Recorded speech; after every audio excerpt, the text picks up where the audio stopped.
tumenye Bibiliya. Iki ni ikiganiro utegurirwa na Dr. Venano Makegi ukakigezwaho na Transworld Radio. Soma kandi wige Bibiliya, usobanukirwe ijambo ry'Imana.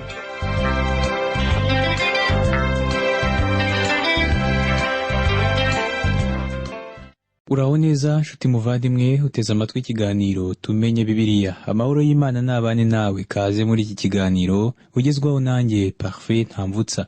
Duherukana ndiho nkubwira ibyerekeranye n'itegeko ridasanzwe rivuga ku gucungura ryabaga mu mategeko ya Mose. Uyu munsi ndakubwira uburyo Rusi yasabye Bowazi kugira ngo amubere umucunguzi. Mu gitabo cya Rusi igice cya 3 ku murongo wa 4 Bibiliya iravuga ngo, kandi naryama witegereza aho aryamye, umwegere wurusura ibirenge bye uryame, hanyuma arakubwira icyo uri bukore. Nshuti yanjye, iyi ni intambwe y'ingenzi cyane mu buzima bwawe, kandi iyi ni intambwe umunyabyaha wese agomba gutera. Uyu munsi usanga hari abantu benshi mu itorero, ariko mu by'ukuri abo bantu batarakira Yesu Kristo. Aba bantu ntibaragera ku mbuga ya Kristo nubwo bavuga ko Kristo ari we mukiza wabo. Nshuti yanjye, ndashaka kukubaza, mbese waba warizeye by'ukuri Yesu Kristo nk'umukiza wawe? N'ukuri byari bikwiriye kumwemera. Ibyanditswe bivuga ko tugomba kwizera umwami Yesu Kristo, kandi uku kwizera kugomba kuba guherekejwe n'ibikorwa, atari ukwizera guhagaze gusa kudafite imirimo. N'ukwizera guhamya Kristo nk'umucunguzi. Kristo niwe mucunguzi.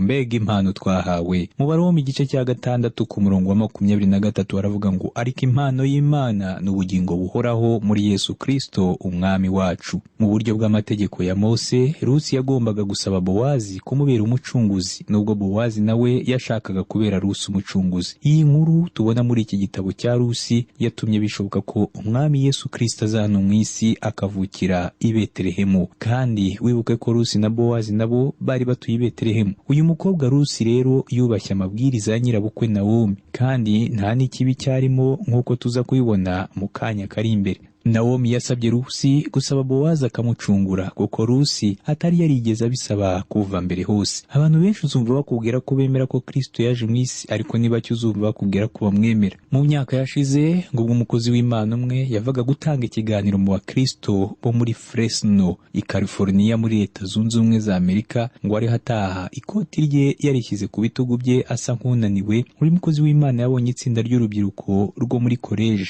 baza bamusanga, nuko ngo aza kumenya umwe muri abo basore, kuko yari umwe mu bayobozi bo muri icyo kigo cya Gikristo muri Fresno, aho yari avuye gutanga ikiganiro. Umwe mu basore rero ngo yabwiye umukozi w'Imana ngo, mukozi w'Imana, hari umusore umwe muri twe dukeneye ko waganiriza. Wa mukozi w'Imana aravuga ngo, yego nta kibazo. Atarifuza ko tuganira iki? Wa musore aravuga ngo, uwo mugenzi wacu yemeye kuza mu materaniro yacu nimugoroba. Ati, kandi twatekerezaga ko aza kwemera Kristo, ariko ntiyigeze amwemera. Twifuza rero ko wamuganiriza. Nuko wa mukozi w'Imana abwira wa musore ngo, mbese wizera Bibiliya? Wa musore aravuga ngo, yego. Uyu muvugabutumwa avuga ko yahise atangazwa n'igisubizo cy'uyu musore, kuko yari azi neza ko abasore benshi bo muri college bahakana cyane iby'ijambo ry'Imana.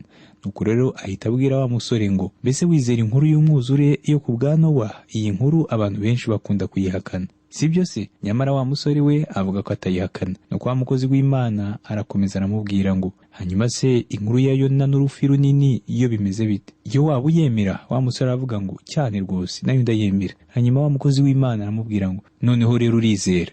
Wa musore aravuga ngo, yego. Nuko wa mukozi w'Imana aribwira ati, bibaye byiza kubonana n'uyu musore, kuko yari azi yuko benshi mu basore bo muri college bemera inkuru za Bibiliya ariko ntibizere. Gusa uyu mukozi w'Imana avuga ko yari yiteguye gufasha uyu musore wari wanze kwizera. Hanyuma akomeza kubwira wa musore ngo, mbese wizera ko hashize imyaka 2000 Yesu Kristo aje mu isi nk'umwana w'Imana, kandi ko yavutse ku mukobwa w'isugi? Wa musore aravuga ngo, yego. Wa mukozi w'Imana abaza wa musore ngo, mbese nawe wizera ko yakoze ibitangaza? Nuko wa musore aravuga ngo, yego. Wa mukozi w'Imana arongera abaza wa musore ngo, mbese wizera ko Kristo yapfuye ku musaraba kubera ibyaha byacu? Wa musore aravuga ngo, yego. Nuko wa mukozi w'Imana arongera abaza wa musore ngo, none se wemera ko Yesu yazutse? Wa musore aravuga ngo, yego. Wa mukozi w'Imana ati, wemera se ko Yesu yasubiye mu ijuru? Wa musore ati, yego. Uyu mukozi w'Imana avuga ko wa musore yizeye ibyo yamubajije byose. Hanyuma niki cyakurikiyeho? Wa mukozi w'Imana ahagaze akanya gato, maze aravuga cyane ati, musore, mbese ntabwo ushaka kwakira Kristo nk'umukiza wawe? Nuko wa musore ngo ahita amuhindukirira, maze aravuga ngo, yego ndabishaka. uyu mukozi w'Imana avuga ko ikibazo cyari gihari ngo nuko buri wese waganirizaga uyu musore yabaga ashaka ko bajya impaka ku bijyanye na Bibiliya, akemeza ko nta n'umwe wigeze atekereza kumubwira ngo ca bugufi hanyuma ugere ku isambu wemere Kristo nk'umukiza wawe. Uko niko uyu musore yakiriye Kristo nk'umukiza we mu buryo bw'igitangaza. Ngo nuko uwo mukozi w'Imana na wa musore bahise bapfukama barasenga, maze uwo musore yemera Kristo nk'umukiza w'ubugingo bwe guhera uwo munsi. Nshuti yanjye, icyo uyu musore yari akeneye kwari ukujya ku isambu, kandi ntekereza ko hari abantu benshi uyu munsi bataragera ku isambu. Birashoboka ko nawe unteze amatwi waba uri umwe muri abo bataragera ku isambu. Birashoboka ko waba uri umuyobozi w'itorero, ariko se mu by'ukuri wageze ku isambu maze wakira Yesu Kristo mu bugingo bwawe? Mu by'ukuri wemera ko akubera umukiza? Niwizera Kristo nibwo uzasobanukirwa kuva mu mwijima ujya mu mucyo icyo ari cyo.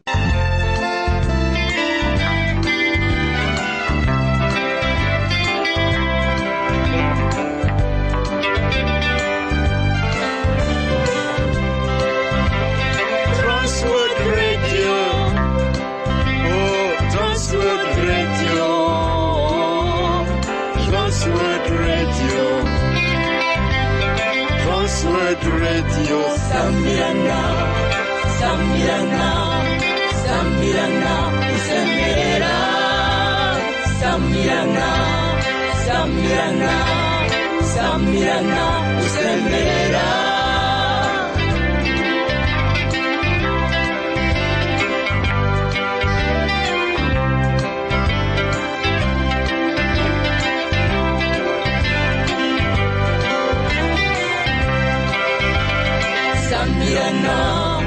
Sambirana, Sambirana, Usemerera.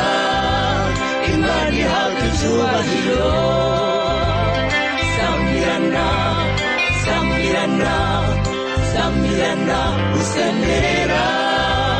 Imana ihabwa icyubahiro.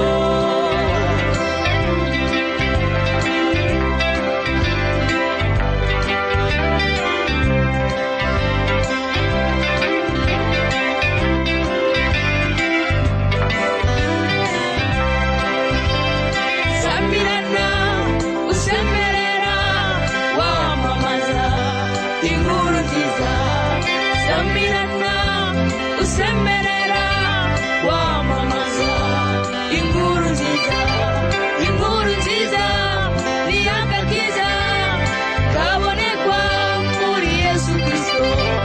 Inkuru nziza ni agakiza kabonekwa muri Yesu Kristo. Sambirana, Sambirana, Sambirana, Usemerera.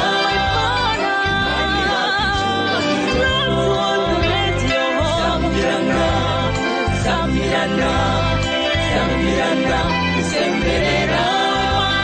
Imana ihabwa icyubahiro. Sambirana, Sambirana, Sambirana, Usemerera. Imana ihabwa icyubahiro. Sambirana, Sambirana, Sambirana, Usemerera. Imana ihabwa icyubahiro.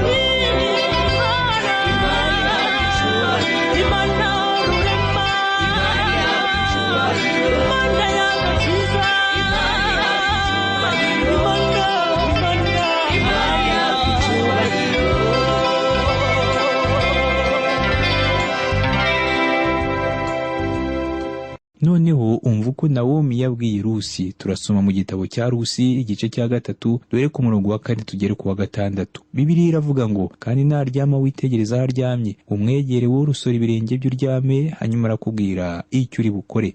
Aramusubiza ati, ibyo ngiye byose ndabikora. Aramanuka ajya ku mbuga abigenza uko nyirabukwe yamutegetse. Noneho reka avuge ko nta kibazo cyari gihari mu byo Nawomi yari habwira Rusi byose. Hariho bamwe bakunze gutekereza ko ibyo Nawomi yasabye Rusi ngo byari bibi, ariko abo babivuga nuko batazi ubusobanuro bw'isambu icyo ari cyo, kandi bakaba batanazi n'iri tegeko rya Mose ryerekeranye no gucungura. Nshuti yanjye, ngira ngo urabibona ko Rusi yagombaga gusaba umucunguzi, icyo ni kimwe. Ariko rero iyi sambu yabaga iri ku karubanda, aho abantu benshi babaga bateraniye. Abasaruzi bari kuri iyo sambu kandi bari kumwe n'imiryango yabo. Nawomi yabwiye Rusi ngo nubona abasaruzi barangije guhura imyaka yabo bagiye gufata ifunguro rya nijoro, ari nacyo gihe cyo gushima Imana, Bowazi araza guhita aryama kandi araza gushyira umutwe ahateganye n'aho imbuto ziri, hanyuma amaguru ye ayarambike ku butaka. Nuko ugende ufate amaguru yawe uyashyire imbere y'amaguru ya Bowazi kandi umukureho icyo yitwikiriye ku maguru, nawe araza kukwereka icyo gukora. Ibi byose byagombaga gukorwa abantu batareba. Impamvu abantu benshi bafatiye inkuru nk'ari amahano nuko batazi ubusobanuro bw'isambu kandi ntibamenye imigenzo y'isarura y'Abisirayeli uko yakorwaga muri icyo gihe. Mu gitabo cya Rusi igice cya 3 ku murongo wa 7 n'uwa 8 Bibiliya irambwira ngo Bowazi amaze kurya no kunywa, umutima unezerewe, ajya kuryama iruhande rw'ikirundo cy'imyaka, undi aza yomboka yorosora ibirenge bye araryama.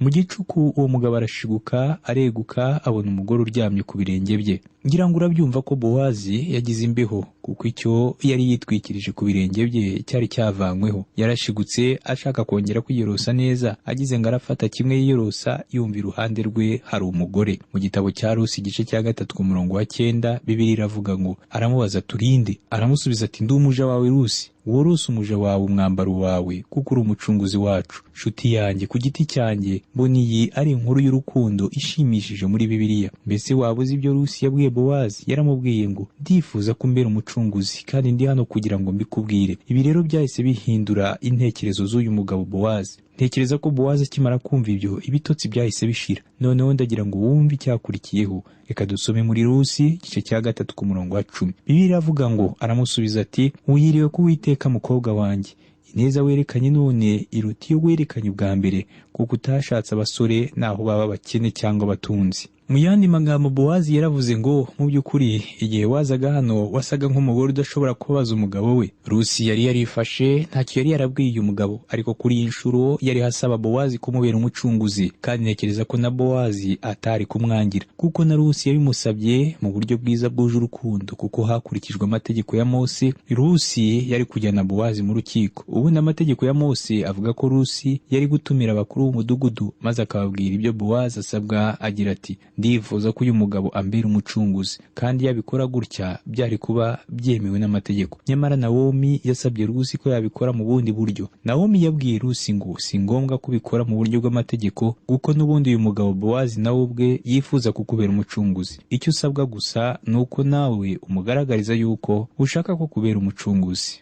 Nuko Rusi rero agenda ku mbuga ya Bowazi yicishije bugufi kandi mu buryo bwiza, amwereka ko yifuza yuko Bowazi amubera umucunguzi. Mu by'ukuri Bowazi yahise yifuza ko Rusi amubera umugore, kuko n'ubundi nibyo yari amaze igihe kinini ategereje kumva. Uyu mugabo rero yahise yinjira mu gikorwa, kuko ibintu bisa naho byari bimaze kujya mu buryo bwiza. Rusi amaze kwisabira ubwe ko Bowazi amubera umucunguzi. Imana ishimwe kuko dufite umucunguzi, kandi ubusabane bwacu nawe ni ubw'urukundo. Yaradukunze kandi aratwitangira kugira ngo aducungure. Mbega ukuntu bishimishije cyane kumenya ko dufite umucunguzi wadupfiriye akadukunda kandi akaba ariho ku bwacu uyu munsi. Haleluya! Noneho ndagira ngo wumve uko Bowazi yavuze. Turasoma mu gitabo cya Rusi igice cya 3 ku murongo wa 11. Haravuga ngo none mukobwa wanjye witinya, ndakugirira ibyo uvuze byose, kuko abanyarukiko bose b'ubwoko bwanjye bazi yuko uri umugore utunganye.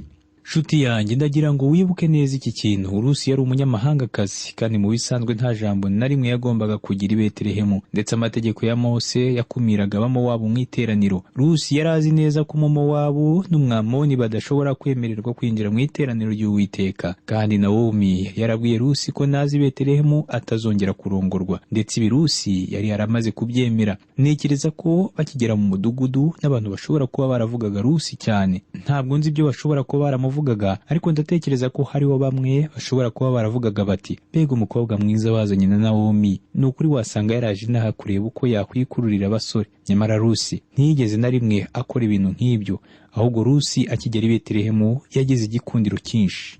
Bowazi yakomeje agira ati ni ukuri koko ndi umucunguzi wanyu, ariko hariho undi undusha kuba umucunguzi wa bugufi. Aya magambo yanditse mu gitabo cya Rusi igice cya 3 ku murongo wa 12. Mbese ni gute Bowazi yamenye ko hariho undi mucunguzi? birumvikana ko yari yarabajije kandi afite amakuru ahagije kuri iyo ngingo. Nshuti yanjye, ngira ngo urabona ko Bowazi yari yiteguriye gucungura Rusi mu gihe cyose Rusi yamwemerera, ariko kandi undi mucunguzi w'umuryango w'iwabo yari akimubereye intambamyi. Kandi birashoboka ko uyu mucunguzi wundi ashobora kuba yari umukire cyane kurusha Bowazi. Tekereza wenda niba Bowazi yari kuba yarabwiye Rusi muri bya byumweru 6 by'isarura ngo, Rusi, ndifuza kuba umucunguzi wawe. Hanyuma wenda Rusi nawe akavuga ngo, urakoze cyane ariko ntabwo ari wowe nshaka, ntegereje uriya mucunguzi wundi kuko ntekereza ko ari we mukire cyane kukurusha, niwe nshaka kwambera umucunguzi. Mu by'ukuri iyo bigenda gutya Bowazi yari kuba ari mu kaga gakomeye. Niyo mpamvu Bowazi yagombaga gutegereza Rusi akaba ari usohora ijambo bwa mbere rigaragaza ko Rusi ashaka Bowazi koko. Nuko rero Rusi akimara kubwira Bowazi ko yifuza ko amubera umucunguzi, Bowazi yaramubwiye ngo, ikibazo ni uko hari undi mucunguzi kandi wa bugufi cyane kuri jyewe. Uyu mucunguzi wundi kandi niwe wari ufite amahirwe mbere ya Bowazi, kandi ntekereza ko yari umuvandimwe wa Elimeleki, akaba yari nanone nyirarume w'umugabo wa mbere wa Rusi, mu gihe Bowazi we yari mubyara w'umugabo wa mbere wa Rusi. Bowazi yabwiye Rusi ngo, mu by'ukuri ndifuza kukubera umucunguzi, ariko mbere ya byose ndashaka kumenya icyo uriya mugabo wundi w'iwanyu abitekerezaho, kuko hari ufite amahirwe menshi yo kukubera umucunguzi.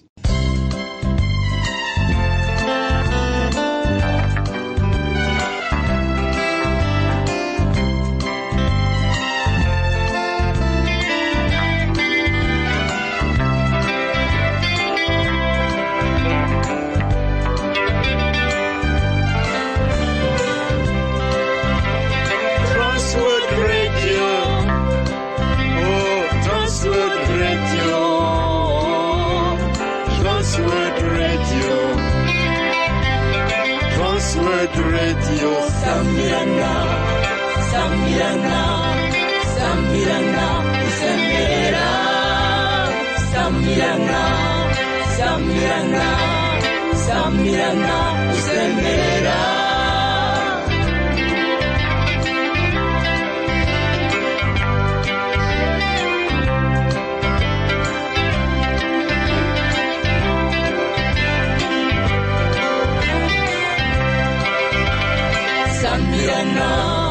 Sambirana, Sambirana, usemerera, Imana ihabwa icyubahiro.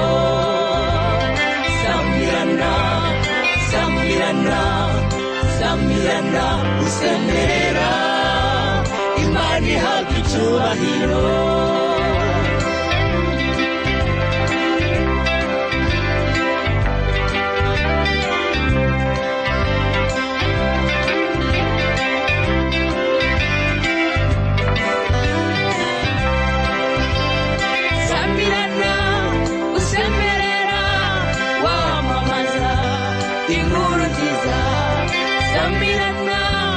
Usemerera wamamaza inkuru nziza, inkuru nziza ni agakiza kabonekwa muri Yesu Kristo. Inkuru nziza ni agakiza kabonekwa muri Yesu Kristo. Sambirana, Sambirana, Sambirana, usemerera.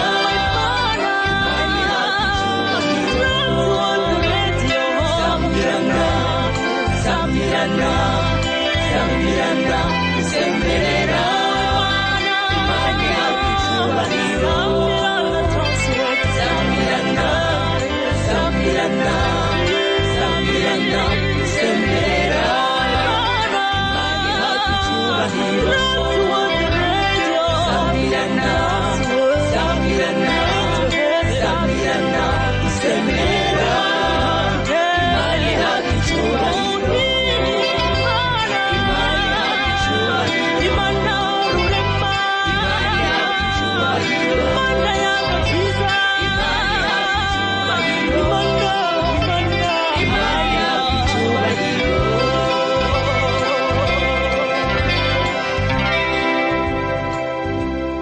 Mu gitabo cya Rusi igice cya 3 ku murongo wa 13 Bibiliya iravuga ngo, rarahanira ijoro kandi mu gitondo nagukorera ibikwiriye umucunguzi, bizaba byiza azabigukorera, ariko niyanga kubigukorera ndayiwite kuhora wibuka ubwanjye nzagukorera ibikwiriye umucunguzi.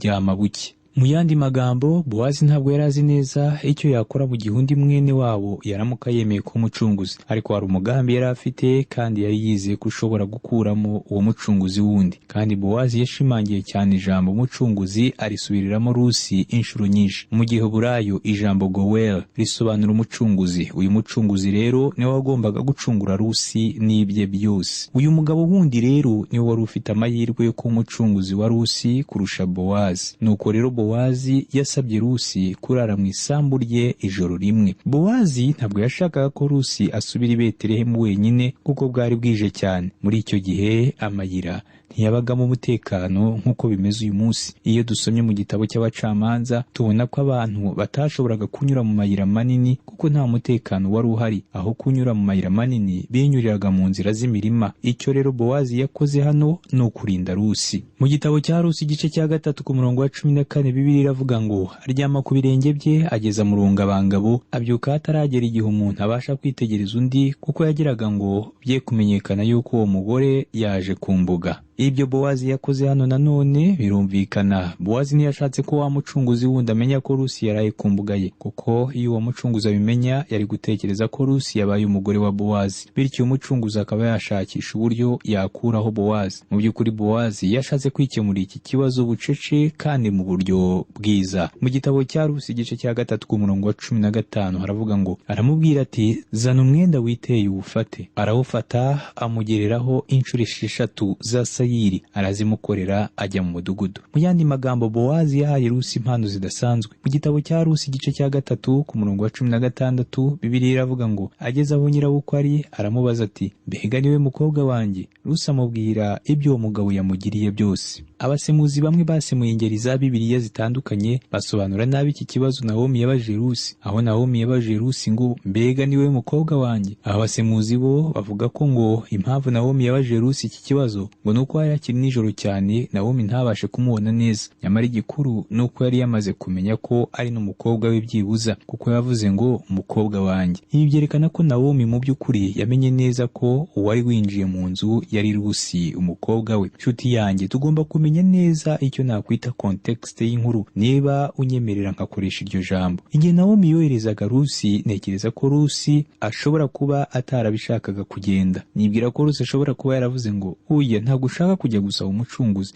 kuko igihe twazanaga wambwiye ko nta muhungu n'umwe uzigera wifuza kundongora. Ndi umumowabukazi kandi ndi igicibwa mu Bisirayeli, ntabwo nkeneye gusaba Bowazi kwambera umucunguzi. Hanyuma Nawomi nawe ashobora kuba yaramusubije ngo ndabizi rwose ko Bowazi yagukunze kandi ndabizi ko yifuza kukurongora, none ndagusabye ngo ukore ibyo ngusabye. Ntekereza ko Nawomi ashobora kuba yaragize atya nko mu rwego rwo gusohora Rusi hanze. Ubwo rero igihe Rusi yagarukaga ku munsi ukurikiyeho, Nawomi ashobora kuba yarongeye akavuga ngo mbega niwe mukobwa wanjye. Mu yandi magambo ni nkaho Nawomi ashobora kuba yaravuze ngo mbese niwe mugore wa Bowazi cyangwa nibeshye. Ariko ntekereza ko Nawomi atari yibeshye. Mu gitabo cya Rusi igice cya 3 guhera ku murongo wa 17 kugera ku wa 18 Bibiliya iravuga ngo ati izi nshuro za sayiri uko ari 6 niho zimpaye, ko yambwiye ati ntiwasubira kuri nyoko bukwe ari ntacyo ufite. Nawomi aramubwira ati mukobwa wanjye yicarire ugeze aho uri bumenyera amaherezo yabyo, kuko uwo mugabo atari buruhuke atararangiza ibyo. Nawomi yabwiye Rusi kwicarira agategereza. Kugeza ubu Bowazi niwe wari ufite icyo gukora, niwe wagombaga gukemura iki kibazo cya Rusi. Mu yandi magambo Nawomi yabwiye Rusi ko agomba kwituriza kuko igikorwa cyo gucungura cyari gisigaye kuri Bowazi. Nshuti yanjye, ni iby'igiciro kuba ufite umukiza ushobora kuruhukiramo, umenye kandi ko ari umucunguzi wawe. Mbega ukuntu uwo mucunguzi nkubwira ari impano idasanzwe uyu munsi. Yakoze umurimo wose wo gucungura. Wowe nanjye twahamagariwe kwinjira mu buruhukiro bwo gucungurwa kuko byose byarangiye. Ngira ngo uribuka ko mu isengesho rye ryerekana ubutambyi bwe bukuru, umwami wacu yasenze abwira data ngo kuko narangije umurimo wampaye gukora. Ibi byanditse muri Yohana igice cya 17 ku murongo wa 4. Uwo murimo wari uwo gucungura ku musaraba, kandi igihe yari ku musaraba ngira ngo uribuka ko yavuze ngo birarangiye, uko byanditse muri Yohana igice cya 19 ku murongo wa 30. Kandi akimara kuvuga ngo birarangiye, gucungurwa kwawe n'ukwanjye byari birangiye. Umwami wacu yishyuye umwenda w'icyaha cyawe nanjye, ku buryo nta kintu na kimwe wari kongeraho kugira ngo ubone agakiza. Kristo yabikoze byose. Mu gisigo cya Hall yanditse agira ati Yesu yishyuye byose, byose mbikesha we. icyaha cyasaga nk'umutuku arakeza kiba umweru nka shelegi. Umurimo wo gucungura nuwe, kandi jye nawe tugomba kwinjira muri uwo murimo utunganye wo gucungurwa, kuko ari twe yabikoreye. Kandi uzamwizera wese azabona amahoro, kuko azirikana ko byose yabirangije. Nshuti yanjye, dukuri Imana ntikeneye uruhare rwawe ruto n'urwanjye. Imana nta kidukeneyeho kugira ngo idukize. Ubwa mbere jye nawe nta kintu na kimwe dufite twaha Imana, kuko jye nawe turi babi, ahubwo jye nawe tugomba kumusanga akaduha buri kimwe cyose. Tekereza ko iki aricyo cyaha Pawulo yashinjaga Abagalatiya ku byerekeranye n'umusaraba. Kuko uyu munsi hari abantu benshi usanga bakunda kuvuga imiryango yabo, cyangwa bakavuga uburyo ari abanyetorero beza. Aha batekereza ko kuba umunyetorero hari aho bihurira n'agakiza. Batekereza ko kubaha amategeko y'itorero no kuba mu itorero ryiza ngo bitume Imana ikwemera. Nshuti yanjye, ndagira nkubwire ko ibyo byose Rusi atari abifite. Imana ntikeneye uruhare rwawe cyangwa urwanjye uyu munsi. Umurimo wo gucungura nuwe wose. Yamanitswe ku musaraba nk'umwana w'umuntu. Muri Yohana igice cya 3 kuva ku murongo wa 14 kugera ku wa 15, Bibiliya iravuga ngo, kandi nk'uko Mose yamanitse inzoka mu butayu, niko umwana w'umuntu akwiriye kumanikwa, kugira ngo umwizera wese abone guhabwa ubugingo buhoraho. Imana yadukijije kubera umurimo wa Kristo wo kuducungura, kandi iyo niyo mpamvu yaje mu isi inyuma y'imyaka 2000 ishize, akaza ameze nk'umuntu. Umwanditsi w'Abaheburayo aravuga ngo, ahubwo wanyiteguriye umubiri. Ibi byanditse mu Baheburayo igice cya 10 ku murongo wa 5. Imana ntiyigeze ishaka ibitambo byose by'inyamaswa byatambwaga mu isezerano rya kera byashushanyaga Kristo wagombaga kuza, kandi byateguraga abantu kumenya ko hari umukiza w'isi uri hafi kuza. Kumwemera no kumwakira nibyo bidukiza. Niwe mukiza wacu. Mu bisanzwe kwizera kwacu ntacyo kwadukiza, ahubwo Kristo niwe udukiza. Uwitwa Spurgeon yaravuze ngo, ntabwo ukizwa kuko wafashe Kristo. Ntabwo ari umunezero wawe gukiza, ni Kristo. Nta nubwo ari ukwizera kwawe gutuma ukizwa, ahubwo amaraso ya Kristo niyatuma wemerwa. Nshuti yanjye, urabona ko kwizera kwacu gutuma dusingira agakiza kacu hari uwakutwishyuriye. Uyu munsi rero ushobora kumwizera cyangwa ntumwizere, ariko ntabwo uzaba hagati y'ibyo bibiri. Ugomba kuruhukira muri we, cyangwa se ukishakira agakiza kawe bwite. Igice cya 3 cya Rusi rero gisoza cyerekana ukuntu Nawomi yabwiye Rusi ngo uwo mugabo ntari buruhuke atararangiza ibyo. Nuko arongera abwira Rusi ngo, yicariye umukobwa wanjye, nta kindi ufite cyo gukora. Igikuru ni uko wamusabye ko akubera umucunguzi, kandi ibyo nibyo nawe yagusabye gukora. Umurimo wo kuwucungura usigaye ni ureba. Nshuti yanjye, ndiho nsoza ikiganiro cy'uyu munsi, ndashaka kukubwira ko byose Yesu yabirangije. Nta ruhare rwawe na ruto ruhari kugira ngo abashe kugukiza, ahubwo mwisunge, umwihishemo, umwizere kugira ngo nawe akubere umucunguzi wawe. Reka dusenge. Mana, ndasengera umuvandimwe wanteze amatwi ngo amenye neza ko icyo asabwa ari uko kwizera gusa, kuko ibindi wabirangije ku musaraba ubwo wabambwaga uzira ibyaha byacu. Guhera none aguhe ikibanza mu mutima we, maze nawe uyobore intambwe z'ubuzima bwe. Mu izina rya Yesu Kristo umwami wacu, amen. Nshuti yanjye, byari byiza kubana nawe uyu munsi. Ubutaha nzagaruka nkubwira uko Bowazi yacunguye Rusi. Amahoro n'umugisha biva ku Mana Data n'umwana wayo Yesu Kristo n'umwuka wera bibane nawe.